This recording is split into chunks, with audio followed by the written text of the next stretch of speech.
আমার দুঃসম্পর্কের আন্টি হয়। তিনি একটি সন্তানের জন্য ব্যাকুল ছিলেন। কত কি ত্যাগ করেছেন তিনি। সবাই ভেবেছিল উনি কোনোদিন মা হতে পারবেন না, তাই ওনার স্বামীকে দ্বিতীয় বিয়ে করানোর জন্য চেষ্টা চলছিল। বিষয়টা তিনি মানলেও তার স্বামী মানলেন না। আঙ্কেল আন্টিকে খুব ভালোবাসতেন। সকলের কটু কথা শুনতে শুনতে বিরক্ত হয়ে আঙ্কেল গ্রাম ছেড়ে শহরে এসে বাসা নেন। বিয়ের 10 বছর পর আন্টি মা হতে চলেছেন।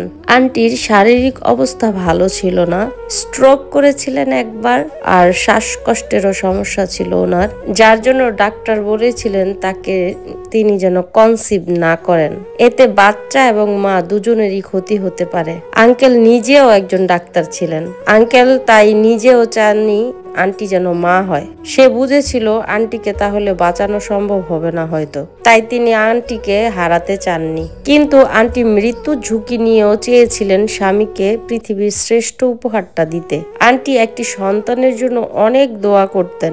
অবশেষে 10 বছর পর উনি নতুন অস্তিত্ব অনুভব করলেন। সেদিন তিনি কি যে খুশি হয়েছিলেন, মনে হয়েছিল জীবনের সকল সার্থকতা পূর্ণ হয়ে গেছে। তবে আঙ্কেল একটুও খুশি হতে পারলেন না।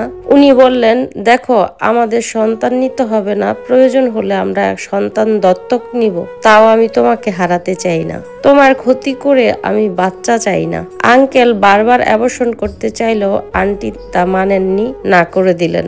আন্টি কিভাবেই মানতেন? পৃথিবীর সমস্ত সুখ একদিকে আর মাতৃত্বের সুখ আরেক দিকে। কোন নারী কি আর স্ব-ইচ্ছায় মাতৃত্বের সুখ হারাতে চায়? কোন মা কি আর নিজের সন্তানের চেয়ে নিজের জীবনের বেশি মায়া করে? প্রায় আন্টিকে দেখতাম অনাগত সন্তানের জন্য বিভিন্ন প্রস্তুতি নিচ্ছেন। কখনো ছোট ছোট কাঁথা বানাতেন, আবার কখনো মেয়েদের ছোট ছোট ড্রেস বানাতেন। সবকিছু ঠিকঠাক ছিল। এরপর 9 মাস পূর্ণ হলো। হঠাৎ এক রাতে ঠিক রাত 1টার দিকে আন্টির শ্বাসকষ্ট শুরু হলো। কয়েক সেকেন্ড পর কাশতে কাশতে বললেন, পানি খাবো। ওনার বোন পানি খাইয়ে অ্যাম্বুলেন্স কল করলো এবং অ্যাম্বুলেন্স এসে তাকে হসপিটালে নিয়ে গেল। ডক্টর সবকিছু চেক আপ করে জানালেন আন্টি এবং ওনার আদরের অনাগত সন্তান মারা গেছেন। এ কথা শুনে আঙ্কেল খুব ভেঙে পড়লেন। সেদিন তিনি আন্টির হাত ধরে কান্না করতে করতে বললেন, তুমি আমার সাথে এটি ঠিক করনি। এত মানা করা সত্ত্বেও তুমি শোনোনি। কি দরকার ছিল এই সন্তানের? আমি তো সন্তান চাইনি, আমি তোমাকে চেয়েছিলাম। সবার সব কথা ফেলে আমি তোমাকে নিয়ে শান্তিতে বাঁচতে চেয়েছিলাম, কিন্তু তুমি শুধু তোমার কথাই চিন্তা করলে। আমার সমস্ত সুখ শান্তি নিয়ে তুমি চলে গেলে। এখন আমি কিভাবে বাঁচবো, কিভাবে থাকবো? ঘটনাটি এতটুকু পর্যন্ত হৃদয় বিদারক ছিল, কিন্তু বাস্তবতা কি আসলে এমন ছিল?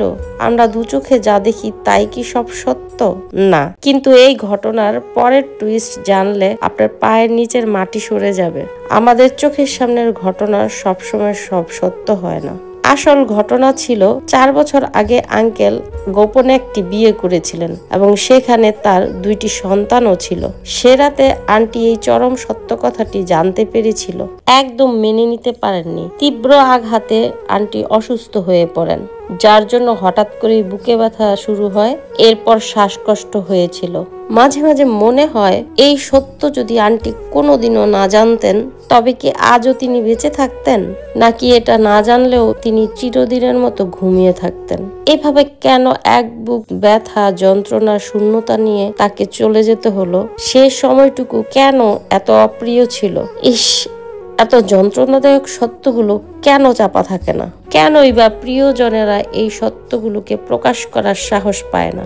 যে বিশ্বাস করে তার বিশ্বাসেরই কি ভুল থাকে, নাকি ওরা বিশ্বাসের সুযোগ নেয়? আন্টি মারা গেছে 5 মাস হয়ে গেছে। সবাই আগের মতো চলছে ফিরছে, সব ভুলে সুন্দর করে সংসার করছে। কেউ মনে রাখেনি। মৃত মানুষকে ভুলে যাওয়া বোধহয় খুব সহজ।